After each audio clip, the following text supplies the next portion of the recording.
ከገጠር ነው የመጣሁት ግራ ቀኝ አይቼ መንቀሳቀስ ሴት አይነት አልነበርኩም እናም ተመሳሳይ ታሪክ ካላቸው እህቶቼ መማር ባለመቻሌ የኔ በመለው በገዛ ባለቤቴ ሙሉ ንብረቴን ተነጠቅኩኝ ትላለች የኢትዮጵያ ባንዲራ በዓለም አቀፍ ደረጃ ከፍ ብሎ እንዲውለበለብ ካደረጉ አርቲስቶች መካከል አንዷ የሆነችው ገለቴ ቡርቃ Can she hang on? Galeta Burka trying to come on the outside. አይዞሽ ገለቴ አይዞሽ በቃ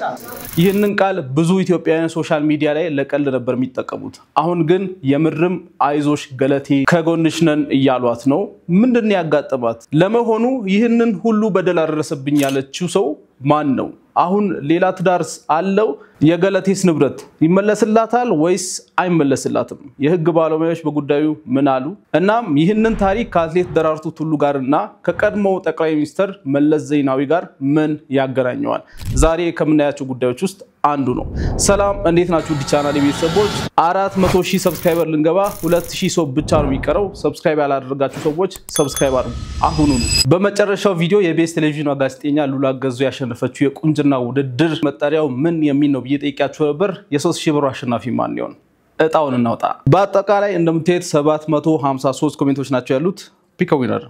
ሚስ ወርልድ ኢትዮጵያ በትክክል ተመልሷል ረመዳን ሁሴን በኢንስታግራም አናግረኝ 3000 ብርህን መውሰድ ትችላለህ የዛሬው ጥያቄ ደግሞ አትሌት ገለቴ ቡርቃ ለኢትዮጵያ ካመጣቻቸው ሜዳሊያዎች ውስጥ ሁለቱን ብቻ ጥቀሱ ሜዳሊያዎቹ ምንድናቸው ጊዜውስ መቼ ነበር ሚለው በትክክል ጽፈው ከመለሱ ሰዎች ውስጥ እንደተለመደው አንድ ሰው መርጠን 3000 ብር የምንሸለም ነው የሚሆነው ለማንኛውም ዛሬም እንደተለመደው ሰሞኑን ሶሻል ሚዲያ ላይ መነጋገሪያ ሆኑ ጉዳዮች ዲጂታላችሁ መጥቻለሁ ከነዚህም ውስጥ አንዱ እንግዲህ ከአትሌት ገለቴ ቡርቃ ጋር በተያያዘ ሰሞኑን ሶሻል ሚዲያ ላይ የሚዘዋወረው ነገር ነው በጣም ብዙ ሰዎች አዝነዋል እንዴት ህግ ያለ ይሄ ነገር ሁሉ ይፈጠራል የሚለው የብዙ ሰዎች ጥያቄ ነው አሁን እየወጡ ያሉ አንዳንድ አዳዲስ መረጃዎች አሉ ከተባበሩት አረብ ኤምሬትስ ወይም ደግሞ ከዩኤኢ ፕሬዝዳንት ጋር ለመጀመሪያ ጊዜ ፎቶ የተነሳች አንዲት ኢትዮጵያዊት አለች እሷም የማዳም ቅመምናት የሷ ጉዳይ በዓለም አቀፍ ሚዲያዎች ላይ አነጋጋሪ ሆኗል የሷን ጉዳይ ምን ይሆናል ሌላ ማዝናኛ አስተማሪ ቪዲዮዎች እንደተጠበቁ ናቸው ለዚህ ቻናል አዲስ ሆነች ሰዎች እንደነገርኳችሁ ሰብስክራይብ ማድረጋችሁን እንዳረሱ በቅርቡ 400,000 ሰብስክራይበር እንደርሳለን ሁላችሁም እንደተለመደው ይሄንን ቪዲዮ ላይክ አርጉ ዛሬ ለዚህ ቪዲዮ ቢያንስ 5000 ላይክ ብቻ ይበቃል ይህ ዳሎል ኢንተርቴይንመንት ነው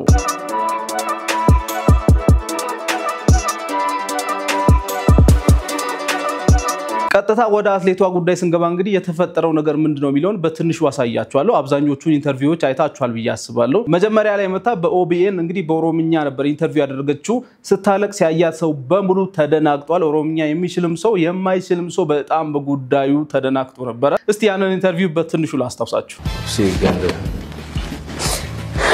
ኦፕሲ ኡመኒኮ አከ ኡመተኮቲፍ አዱኛ ረዳበደ ያላባኮ ነው ልካስ ከዚህ ኢንተርቪው በኋላ በጣም ብዙ ነገር ተዘግቧል ብዙ ተብሏል ኦሮምኛ ለማይችሉ ሰዎችም የተረጎሙ የተለያዩ ቪዲዮዎችን የሰሩ ሰዎች አሉ ሴፉ ኦኒቤስ ላይ መጣ የተፈጠረው ነገር በአጠቃላይ በአማርኛ አስረድታለች ከዚህ ኢንተርቪው ውስጥ በጣም የገረሙኝ ነገሮች ብቻ ላሰማችሁ አንደኛው ከዚህ ኢንተርቪው በጣም መነጋገሪያ የሆነው ፓርት ከቀድሞ ባለቤቷ ጋር የት ነው የተገናኙት እንዴትስ ነው ወደ ትዳር ሊገቡ የቻሉት የሚለው ነው ለዚህም መልስ የሚሆን ቪዲዮ ላሳያችሁ ላዳ ሹፌር ነው እሺ እዚ ቦታ ላይ ነው ተገናኘነው በሰላም በቃ አድርሶኝ ይመልሰኝና ገንዘብ ከፍላለሁ አንድም ቀን ማስቀርቼበት አላቅም እያለ መጨረሻ 1999 ላይ ለጓደኝነት ጠየቀኝ እስከ ዛሬ ድረስ መልካም ጉዞ አድርሶኝ ገንዘቡን ወስዶ ይሄዳል ከዛ የተለያየ ነገር አለኝ እሺ በቃ በቀደነት በቃ እሺ አልኩት ከዛ 2000 ተጋባል እናም እንዳለችው የዛሬ 18 ዓመት 1999 ዓመተ ምህረት በላዳ ሹፌርነት ይሰራ ከነበረ ሰው ጋር በፍቅር እንግዲህ ተጣምሯል ከአንድ ዓመት በኋላ ማለትም የዛሬ 17 ዓመት 2000 ዓመተ ምህረት ላይ ወደ ትዳር ተቀየረ ማለት ነው ከዚህ በኋላ ነው የተፈጠሩ ነገሮች በአጠቃላይ የተፈጠሩት ወደ ንብረቱ ጉዳይ እንመለሳለን ነገር ግን በጣም ብዙዎችን ያስደነግጥ አንድ ጉዳይ አለ የግድያ ሙከራም ተደርጎብኛል ትላለች ህይወቴ ነው አደጋ ላይ ያለው ምክንያቱም ማፊያ ቡድን አንተ ላይ አደራጅቶ አንተ ላይ ግድያ ሙከራ ከተደረገ በየት መንገድ ወጥቼ ልስራ ቤት ውስጥ አልሰራ ማራቶን ኢንዱራንስ ሰርተ ነው የምትሮጠው ትሬኒንጉ ነው እንደውም የሚከብደው ውድድሩ ቀላል ነው ይሄንን በምን መንገድ ወጥቼ ልስራ ዲና ነበር አደጋ ላይ ያደረሰብን የተነሳ አያት አደባባይ ላይ ማለት ነው በሹፌር ነው በቃ ሹፌር ነው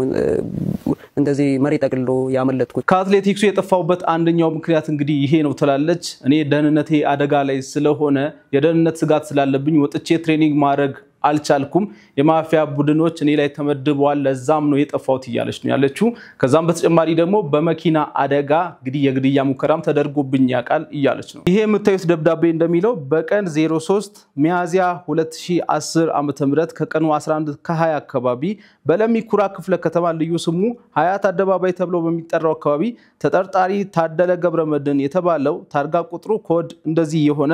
አዲስ አበባ የሆነ ቪትስ መኪና ይዞ ያሽከረከረ መጥቶ ሊገጨን ነበር የግድያ ሙከራ ፈጽሞብኛልም አመለጥ ነው የሚል አቤቱታ በግል ተበዳይ ገለቴ ቡርቃ ቀርቧል ሆኖም ቀደም ሲል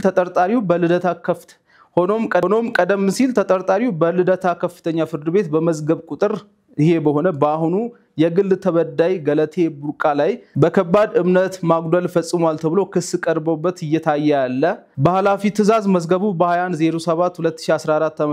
እንዲቋረጥ ትዛዝ የተሰጠ ቢሆንም አሁን የቀረበውን የግድያ ሙከራ ወንጀል በተመለከተ ወንጀሉ የተለየ ውስብስብነት የሌለው በመሆኑ የሚመረምረውና የመጨረሻ ውሳኔ የመስጠት ስልጣን ያለው ምድብ ጽፈት ቤት በመሆኑ የምርመራ መዝገቡ በለሚኩራ ክፍለ ከተማ ምድብ ጽፈት ቤት የሸኝ ደብዳቤ እንዲላክና ውሳኔ እንዲሰጥበት እንድታደርጉ እናሳስባለን ብሎ እንግዲህ ይሄ የምታዩት ደብዳቤ እንደ ማስረጃ ቀርቧል ያኔ ተፈጽሞብኛል ስላለችው የግድያ ሙከራ ማለት ነው ከንብረት ጋር ያለውን ጉዳይ በሚመለከት ይሄ ሰው እሷ እናቱ ትኑሩበት ብላ የሰጠችውን ቤት ለገዛ እናቱ መልሶ በ200,000 ብር ብቻ እንደሸጠ የተናገረችው ነገር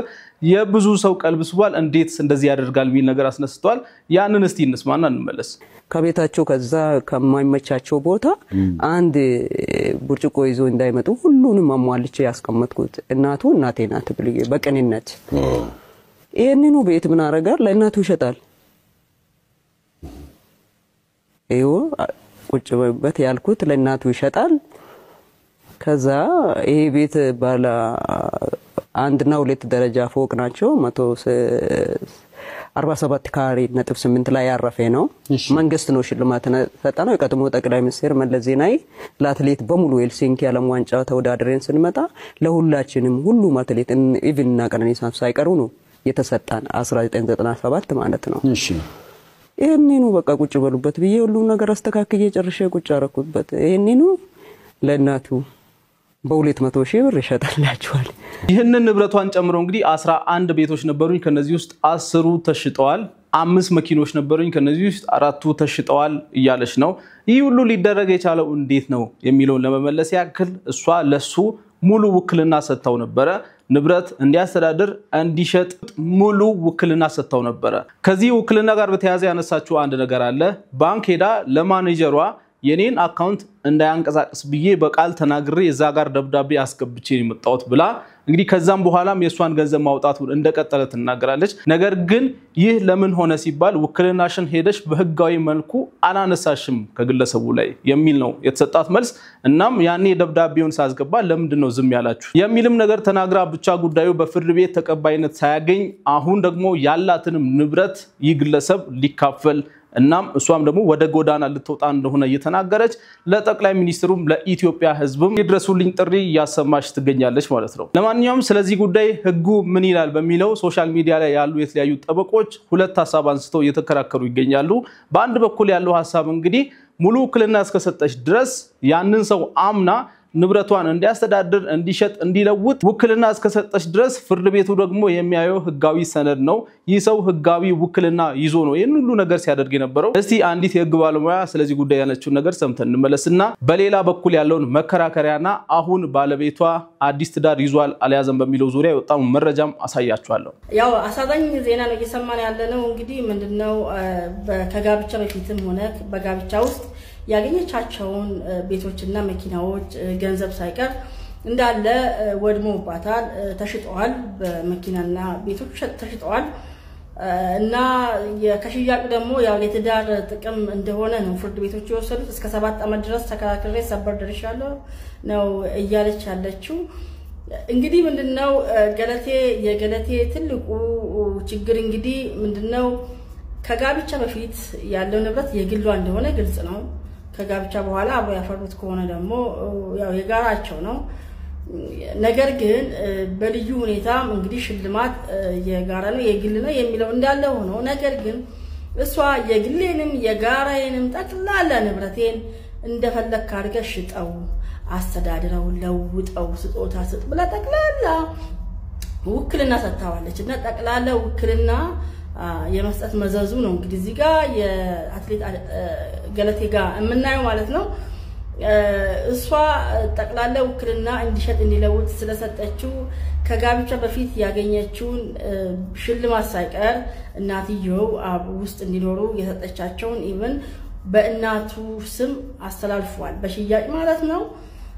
እንግዲህ እንዲሸጥ ስላለችው ዞሮ ምንድነው እንግዲህ እነኚህ ውሎች የሚፈርሱበት ሁኔታዎች ይኖራሉ እኔ ፍላጎት ሳይኖረኝ ነው ይሄ ሁሉን ሽያጭ የተደረገው ብላ ውሎቹ እንዲፈርሱ ያው እንደሞከረች ተስፋ አደርጋለሁ እንግዲህ እንዳልተሳካ ነው እየነገረችን ያለው ዞሮ ከሰበር በኋላ የፌዴሬሽን ምክር ቤት ጠበቆች እንደሚሞክሩላት ተስፋ አደርጋለሁ ህግ ማለት እንግዲህ ከእግዚአብሔር በታች ለህዝቡ የቆመ ነገር እንደሆነ ነው ያው በህዝብ ዘንድ የሚታወቀው ህጋዊ ሰነዶች የተለያዩ ነገሮች ሊኖሩ ይችላሉ ነገር ግን መላው ህዝብ እውነታውን እያየ ባለበት ሁኔታ እና ይሄ ጉዳይ አደባባይ ሚስጥር ሆኖ በአጠቃላይ ሰው የሚረዳው የሚያውቀው ነገር ሆኖ ባለበት ሁኔታ በሰነዶች ምክንያት ብቻ ይሄ ነገር ወደሱ ሊያደላ ይችላል ፍርድ ቤቱ ለሱ ሊፈርድ ይችላል ሚለው በጣም ትልቅ ጥያቄ ነው እስቲ ለማንኛውም ሐሳቧን እንጨርስ ሙሉ ክለብ ባንሰጥ ጥሩ ነው ከሰጠን ግን ምን እያደረጉ እንደሆነ ምን እየተካሄደ እንደሆነ ንብረታችንን መከታተል ያስፈልገናል ማለት ነው በየዋህነት ሙሉ በሙሉ አንድ ሰው ላይ ይሄንን ያክል ንብረት ይሄን ሁሉ ንብረት መስጠት እንግዲህ በባዶ መቅረት ነው የሚሆነው ህጉ እንግዲህ ፍርድ ቤቶቹ ህጉ የሚለውን ነው የሚያረጉት በሙሉ ውክልና ሽጠዋል እነኚህ የተሸጡት ንብረቶች ከፍላጎቴ ውጪ ነው እኔ አልፈልኩም ብላ እንግዲህ እንደተከራከረች ተስፋ አደርጋለሁ ግን ሙሉ ውክልና ስለሰጠሽው ፍላጎትሽን እዛ ላይ ገልጸሽዋል በሚል ነው ውርቅ የተደረገባት የሚል እምነት ነው ያለኝ እንግዲህ ከህግ አንፃር ተመለከተው ስለዚህ ይሄ በጣም ትልቅ ትምህርት ነው የሚሆነን በተለይ ሙሉ ውክልና ለባል ወይ ለሚስት ሰጣችሁ የተኛችሁ ሰዎች ማንቂያ ደውል ይሆንላቸዋል ማለት ነው በሌላ በኩል ያለው የህግ መከራከሪያ ደግሞ ሙሉ ውክልና ሰጣው ቢሆንም አትሊስት የሀብቷን ግማሽ ማለትም ባልና ሚስት ሆነው እስካሉ ድረስ የሀብቷን ግማሽ ማጥፋት አይችልም የሚል መከራከሪያ መጥቷል እሱንም እስቲ አድምጠን እንመለስ እንግዲህ እንደሰማችሁት ታሪኩ እጅግ ልብ የሚሰብር ነው አትሌት ገለቴ ቡርቃ አምና ውክልና የሰጠችው የቀድሞ ባለቤቷ ያንን ሁሉ ቤትና መኪና ሽጦ ተጠብቋታል ያንን አስመልክቶ ከሶስተኛ ወገኖች ጋር ንብረቶቹን ለማስተላለፍ ያደረገውን ውል ለማስፈረስ የተወሰነ አስቸጋሪ የሚያደርጉ ሁኔታዎች አሉ ያም ግልጽ የሆነ የመሸጥ የመለወጥ ስልጣን ስለተሰጠውና ምናልባትም ግለሰቡ ጉዳዩን ተጠንቅቆ ንብረቶቹን ወደ ራሱ ያላስተላለፈ ስለሚመስል ነው ከንግግሯ ከዛ አንፃር አንድ ተወካይ በተሰጠው ስልጣን መሰረት ውል ከፈጸመና ውሉ በሚፈጸምበት ሰዓት ምንም አይነት የፈቃድ ጉድለት የለም እስከተባለ ድረስ አትሌት ገለቴ ቡርቃ ወይም ሌሎች ወካዮች ያ ነገር ይፍረስልኝ ማለት የማይችሉበት ሁኔታ ነው ያለው ይህን በፍትሐ ብሔር የውክልና ህጉ ላይ ተመልክቷል ነገር ግን አትሌት ገለቴ ቡርቃ የደረሰባትን ከፍተኛ ኪሳራ የምታገኝበት አካሄዳለ ያም ደግሞ ያለ አግባብ 50% ቢያንስ የጋራ የባልና ሚስት ንብረት ናቸው እንኳን ቢባል የሚገባትን 50% እንዳታገኝ በማድረጉ ከዛም አንፃር ግለሰቡ ላይ ክስ አቅርቦ የደረሰው ጉዳት እንዲከፍል ማድረግ የሚቻልበት አካሄድ አለ ይሄ ንብረት ደግሞ ሙሉ ለሙሉ ከጋብቻ በፊት የተፈራ ነው ከተባለ የባሰ የጉዳት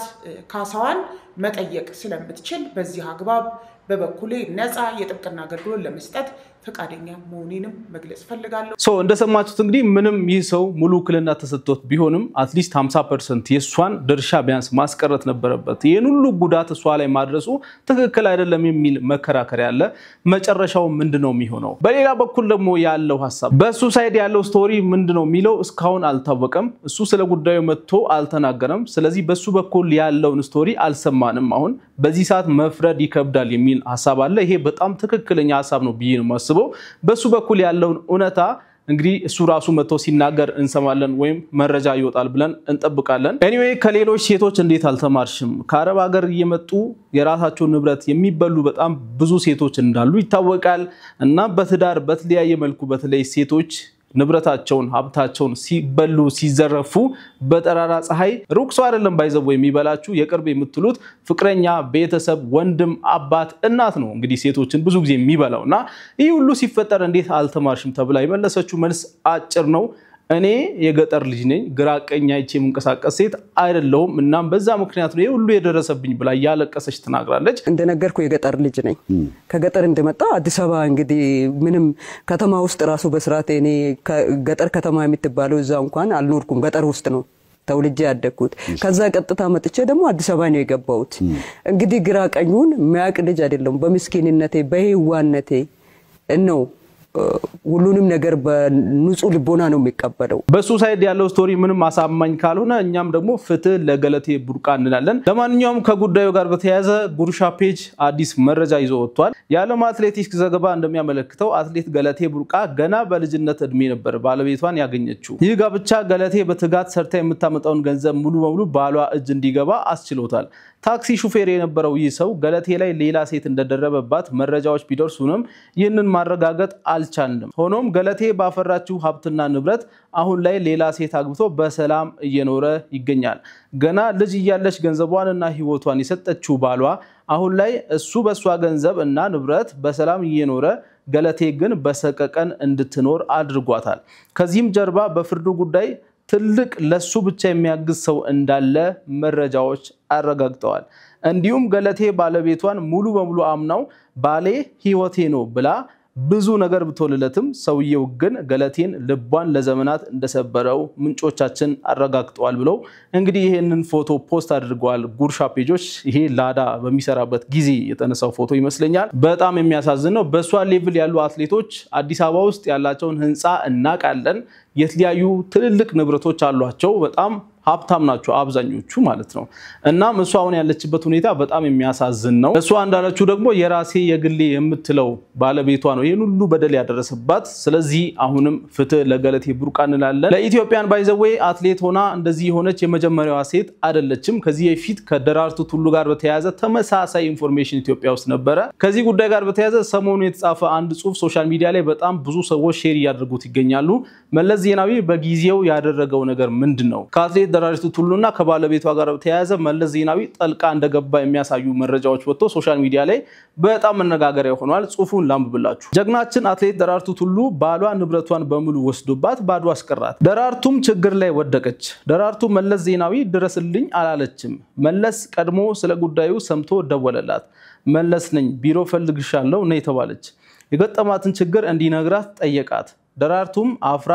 ባሌ የበደለኝ ከማለት ተቆጠበች ሆኖም መለስ ነገሩን ባለፈው ሳምንት እንደሰማና ዝርዝሩን እንድታስረዳው ጠይቃት ከዛም ለደራርቱ ባል ተደወለ መለስ ነኝ